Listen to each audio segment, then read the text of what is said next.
अस्सलाम वालेकुम व्यूअर्स, मैं हूं अतिया और आप देख रहे हैं हमारे यूट्यूब चैनल और फेसबुक पे sports corner park. I hope आप लोग सब खैरियत से होंगे। आज के प्रोग्राम का आगाज करते हैं। आज हम बात करते हैं पाकिस्तान और ऑस्ट्रेलिया के स्टार्ट होने वाले जो T20 मैचेस हैं, उस हवाले से बात कर लेते हैं। कब स्टार्ट हो रहे हैं, कैसे, किस सिटी में स्टार्ट हो रहे हैं और प्लेयर इलेवन में क्या चेंजिंग आई है, उस हवाले से हम हमजा से डिस्कस करते हैं। बताइएगा हमजा। देखिए, पाकिस्तान और ऑस्ट्रेलिया का T20 मैच है वो कल होने जा रहा है। और कल वो ब्रिस्बेन में होगा और पाकिस्तानी वक्त के मुताबिक 1 बजे होगा। तो ये है कि T20 की टीम बिल्कुल जो है वो मुख्तलिफ है। उसमें जो है वो 6 नए लोग शामिल किए गए हैं, जिसमें जो है वो साहिबजादा फरहान है, उस्मान खान है, उमैर बिन यूसुफ है, फिर अब्बास अफरीदी की बात करें, इसके अलावा जानदाद खान है। तो ये जो और अब्बास अफरीदी, ये इनका मैं जिक्र कर चुका हूँ। तो ये नए खिलाड़ी हैं। और कामरान गुलाम, साइम अयूब और जो इस तरह के दिगर अब्दुल्ला शफीक हो गए, तो ये वापस आ गए थे। और उनकी जगह ये जो है वो ये जो 6 प्लेयर हैं, ये कराची में जो है वो ट्रेनिंग करते रहे हैं। और अब जो है वो पाकिस्तानी T20 टीम का हिस्सा है। और ये है कि आज मोहम्मद रिजवान की प्रेस कॉन्फ्रेंस हुई है और उसमें उन्होंने बताया, पूछा गया उनसे कि प्लेइंग 11 क्या होगी। तो उन्होंने कहा कि जी, पाकिस्तान के लिए जो बेस्ट होगी वो प्लेइंग 11 होगी। तो अब यह है कि अंदाज़ा लगाया जा सकता है कि कौन कौन से खिलाड़ी जो है वो टीम में होंगे। कहा यह जा रहा है कि जी पाकिस्तान की ओपनिंग जो है वो बाबर आजम और रिजवान ही करेंगे, जबकि वन डाउन पोजीशन पे जो है वो पहले फ़खर जमान होते थे, आपकी बात जो है उस्मान खान होंगे। और उसके बाद जो है वो सलमान अली आगा जो है होंगे, उसके बाद इरफान खान नियाजी होंगे, उसके अलावा अब्बास अफरीदी की बात की जा रही है, उनको जो है वो इंडक्ट किया जाएगा। फिर शाहीन नसीम और हारिस जिस तरह से पहले होते हैं। तो अब ये जो चेंजिंग आएगी उसमें यह है कि उस्मान खान होंगे एक, और फिर उसके अलावा जो अब्बास अफरीदी है उनकी बात की जा रही है। और अब्बास अफरीदी या जानदाद खान में से एक की जो है वो सिलेक्शन होगी कि कौन मतलब ज़्यादा बेटर क्राइटेरिया पे उतरता है। तो ये है कि अब बातें हो रही हैं कि जिस तरह अब फ़खर जमान भी नहीं है टीम में, इसके अलावा जो है शादाब खान या अफ्तार अहमद की बात करें तो वो टीम का हिस्सा नहीं है, जो कि वो पहले T20 टीम का हिस्सा होते थे। तो ये है कि अब बैटिंग में थोड़ी सी मुश्किलात मुझे नज़र आ रही है कि थोड़ा सा पाकिस्तान स्ट्रगल कर सकता है ना, कि क्योंकि वहाँ बहुत ज़्यादा फास्ट पेस के साथ खेलने की ज़रूरत है। और आप सलमान अली आगा की बात करें या फिर रिजवान की बात करें या फिर बाबर आजम की बात करें, तो वो उस फास्ट पेस से नहीं खेलते, वो पहले टाइम लेते हैं, उसके बाद जाके जो है वो एक्सेलरेट करते हैं। तो ये है कि अब उस्मान खान की बात करें तो वो अच्छा जो है वो ऑप्शन है पाकिस्तान के पास। और फिर ये है कि अब हसीबुल्ला का भी नाम लिया जा रहा है, लेकिन पहले जो T20 मैच है उसमें जो है वो कहा जा रहा है कि पहले T20 मैच में वो नहीं होंगे।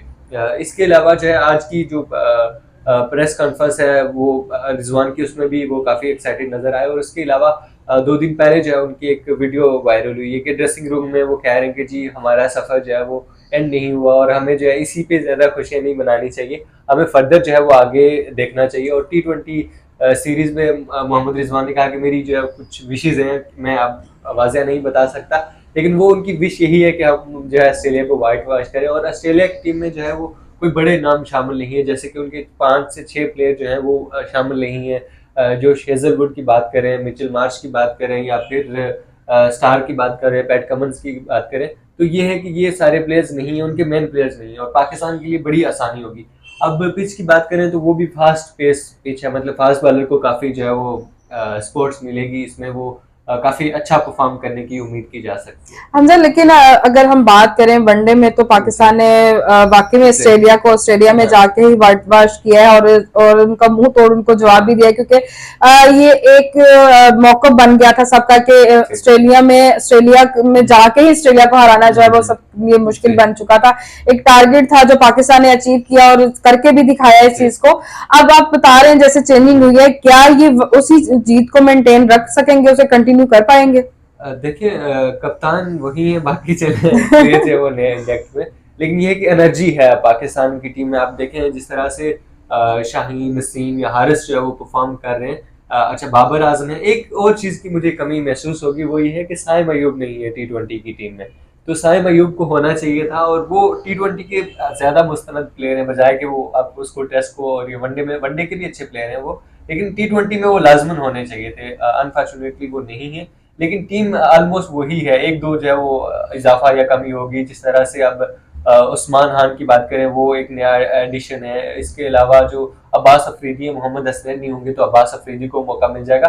तो एक दो जो है वो चेंजिंग होंगी, बाकी टीम जो है वो वही है। और मुझे लगता है कि पाकिस्तान जो है वो बहुत अच्छा परफॉर्म करेगी, जिस तरह से पाकिस्तान ने वनडे में परफॉर्म किया, और अब उम्मीदें भी बहुत ज्यादा बिल्कुल ऐसे ही है कि जब आप अच्छी परफॉर्मेंस करते हैं तो उम्मीदें भी आपसे वाबस्ता की जा सकती हैं। लेकिन इसी के साथ अगर हम बात दूसरे एक टॉपिक इसमें ऐड करते हैं, हमजा, जो रिजवान की प्रेस कॉन्फ्रेंस हुई है उसमें पूछा गया है कि एक बड़ा हॉट टॉपिक आजकल पाकिस्तान का बना हुआ है कि पाकिस्तान और इंडिया का मैच जो है वो चैंपियन ट्रॉफी के हवाले से, उस हवाले से भी रिजवान से सवाल किए गए, उस हवाले से बताइएगा आप।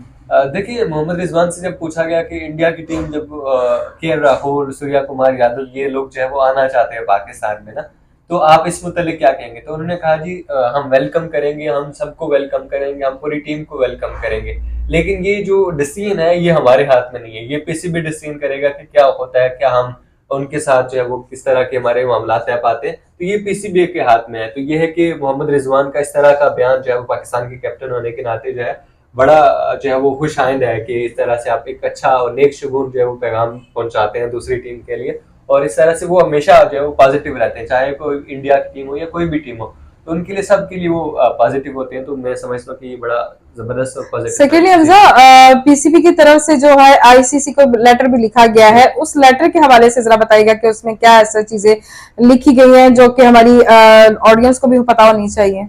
देखिए, उसमें यह है कि पीसीबी ने आईसीसी को हाथ लिखा और उसमें पूछा है कि इंडिया की क्या तहफ़्फ़ुज़ात हैं, क्या इंडिया ने रिटन फॉर्म में लिख के दिया, क्या इंडिया की क्या तहफ़्फ़ुज़ात है पाकिस्तान आने से, और आईसीसी ने इंडिया को क्या जवाब दिया है। तो ये अभी पाकिस्तान ने एक मुहतात खत लिखा है उनको कि हमें बताएं कि उनका जो मौक़िफ़ है, उनकी जो चीज़ें हैं वो हमें बताएं कि क्या आपने क्या जवाब दिया, इंडिया ने क्या कहा, क्या वो उनको क्या कंसिक्वेंसेज हैं, क्या वो मसाइल का शिकार है जिसकी वजह से वो पाकिस्तान नहीं आ रहे। उसके बाद जब पाकिस्तान एक ठोस लाहे अमल अख्तियार करेगा, क्योंकि पाकिस्तान अभी कोई इतना बड़ा स्टैंड नहीं ले सकता कि जी फौरन से कुछ कर दे या मना कर दे। पहले वो आईसीसी से वो सारी चीजें पूछेगा, भाई क्यों नहीं आ रहे, वो क्या मसाइल हैं, क्या चीजें डिस्कस की हैं, आपने उन्हें क्या जवाब दिया। तो फिर उसके बाद जो है पाकिस्तान अपना जो स्टैंड सामने रखता है, और यह है कि कहीं ना कहीं अब आईसीसी के लिए मसाइल पैदा हो रहे हैं, जिस तरह कल भी आपने तस्करा किया था। तो आईसीसी के लिए काफी परेशान कुन है कि अगर ये दोनों टीमें ही नहीं मैच खेलेंगी एक दूसरे के साथ या एक दूसरे की कंडीशंस में, तो फिर तो जो सरमाया आता है जो बड़े बड़े बोर्ड्स को और बाकी जो मुंसलिक बोर्ड है छोटे बोर्ड्स को, उनको भी यही सरमाया मिलता है इन्हीं मैचेस में से, तो वो भी नहीं मिलेगा। ये बातें कुछ चीजें कुछ लोग समझना नहीं चाह रहे हैं, लेकिन हकायक कुछ और होते हैं। जो आप लोगों को हम फैक्ट्स बताते हैं वैसा ही होता है कि नुकसान जो है वो तीनों को ही होगा। किसी एक तरफा नुकसान की बात नहीं हम कर रहे कि सिर्फ पीसीबी को होगा या बीसीसीआई को होगा या आईसीसी को होगा, नुकसान तीनों का ही है। लेकिन शायकीन का ज्यादा नुकसान होगा जो मैच देखने वाले होते हैं, जो देखना चाहते हैं, क्वालिटी क्रिकेट देखना चाहते हैं, नुकसान सिर्फ उनका ज्यादा होता है। लेकिन हमजा, इसके साथ अगर हम बात कर लें कि अगर पाकिस्तान जितनी अपनी बेस्ट परफॉर्मेंस दे रहा है तो चैंपियन ट्रॉफी के लिए भी अपने रास्ते जो है वो बहुत ज्यादा जो है वो आसान करता चला जा रहा है। चैंपियन ट्रॉफी के हवाले से बताइएगा कि क्या तब तक जो है वो रिजवान ही कैप्टन रहेंगे इस टीम के? जी डेफिनेटली रिजवान ही रहेंगे, और ये है कि उनकी परफॉर्मेंस जो है वो बड़ी आउट क्लास और आउटस्टैंडिंग नजर आई, और ऑन द फील्ड वो बड़े एनर्जेटिक नजर आए, और वो उन्होंने जब 4 स्लिप लगाए तो वो सब कहने लगे ये तो रिजवान का एरा शुरू हो गया। और पाकिस्तान ने जो है वो बड़ी जबरदस्त कैप्टनसी की है, और ये है कि रिजवान डरपोक नहीं है। वो ये नहीं है कि जी सपोज बॉलर विकेट ले रहे, 4 ले ली, 5 ले ली, तो अब जो है मैं पार्ट टाइम बॉलर को लगा लूं, 10 ओवर वो मैं पहले पूरे करवा लूं। इस तरह से होता था पाकिस्तानी टीम। लेकिन उन्होंने कहा कि मैंने अटैक पे जाना है, अगर बॉलर्स विकेट ले रहे तो सारों को उड़ा के रखते, 35 ओवर तक जाएगा, 40 तक जाएगा, लेकिन मैंने 50 तक नहीं लेके जाना। कुछ इस तरह हमारे जो बाबर आजम थे उनकी ये स्ट्रेटेजी थी कि मैं पूरे ओवर जो 10 ओवर है ना, वो उनकी वो फिक्र होती थी कि यार मैं इन पार्ट टाइम बॉलर से बेशक विकेट आए ना आए, लेकिन ये मैं ओवर निकाल लूं। तो ये उनकी स्ट्रेटेजी नहीं है। वो बड़े जबरदस्त और क्लियर नजर आए, और सब उनकी तारीफ कर रहे हैं कि जी बड़ा जबरदस्त वो परफॉर्मेंस दे रहे हैं। और हमजा, मुझे लगता है ये वही चेंजिंग थी जो कि हम इतने अरसे से बार बार मेंशन करते आए कि ये जो आप लोग सिलेक्टर्स हटा देते हैं या सिलेक्टर्स बढ़ा देते हैं, कम कर देते हैं, कुछ खिलाड़ियों को घर बैठा देते हैं, कभी बाबर को निकालने की बात करते हैं, क्या आपको लगता है ये अब वही चेंजिंग आ गई है? क्या रिजवान का चेंज होना, आकिब जावेद का आना, अब वो चीजें सही रास्ते पे आना शुरू हो गई हैं क्या यही चेंजिंग की जरूरत थी पाकिस्तानी टीम को? लेकिन जब से आकिब जवेद आए हैं तो पाकिस्तान ने जो है वो 2 टेस्ट मैचेस जीते हैं और फिर 2 वनडे मैचेस जीते हैं। तो एक क्लियर डायरेक्शन और पता चल रहा था कि यार इनमें ना कोई दिमाग में कुछ बात डाली गई है इन प्लेयर्स के, और वो सारे एनर्जेटिक नजर आए, सारी चीजें नजर आए। तो ये है कि वो पॉजिटिव साइन है पाकिस्तान के लिए। फिर मोहम्मद रिजवान के आने से आप देखें टीम की एनर्जी और उम्मीदें देखें शायकीन की, कोई उम्मीद नहीं। मजे की बात है प्लेयर्स सारे वही है, प्लेयर्स में वो ठीक है कुछ नए लोगों को ऐड किया गया है, कुछ लोगों को, और ये चाहते रहे हम लोग कि जो खेल रहे हैं या जो डोमेस्टिक में खेल रहे हैं उनको मौका दिया जा सके। जो ठीक है इतने सालों से खेल रहे हैं, जो उनकी भी प्रैक्टिस इतनी हो गई, लेकिन नए टैलेंट को भी तो आप जगह दें ना। आप अब वो चीजें हो रही है, नए टैलेंट को भी जगह दी जा रही है, पुरानों को थोड़ा सा रेस्ट भी दिया जा रहा है। जो चेंजिंग मैं अपना अगर पर्सनल ओपिनियन बताऊं, जो चीजें चाहिए थी, तो इतने अरसे से हम कह रहे थे कि भाई शाहीन को थोड़ा सा रेस्ट करवा दें, जो बाबर को थोड़ा सा रेस्ट करवा देंगे, चीजें कर लेंगे, नए लड़कों को टैलेंट को मौका दें, और वही चीजें हुई और वही आपके लिए फायदेमंद भी हुई है। ये सिर्फ थोड़ी सी चेंजिंग की बात थी, थोड़ा सी समझदारी की बात थी। प्लेयर वही है, हारिस रऊफ वही है, शाहीन अफरीदी वही है, नसीम शाह वही है, वही रिजवान वही बाबर, सब लोग वही हैं। सिर्फ आपने अपनी सोच की बात है, आपने अपनी सोच तब्दील करनी है, उसी से आप बेस्ट रिजल्ट पा सकते हैं। आगे भी हम पूरी उम्मीद है कि पाकिस्तान इससे भी बेस्ट जो है वो अपनी परफॉर्मेंस दिखाएगा। अब T20 जो है वो सीरीज अपने नाम करेगा। इसी के साथ आज के प्रोग्राम का हम यही पे एंड करते हैं। हमारे चैनल को सब्सक्राइब कीजिएगा, लाइक कीजिएगा और शेयर कीजिएगा। अल्लाह हाफिज। अपना फीडबैक जरूर रिकॉर्ड कराइएगा। अल्लाह हाफिज।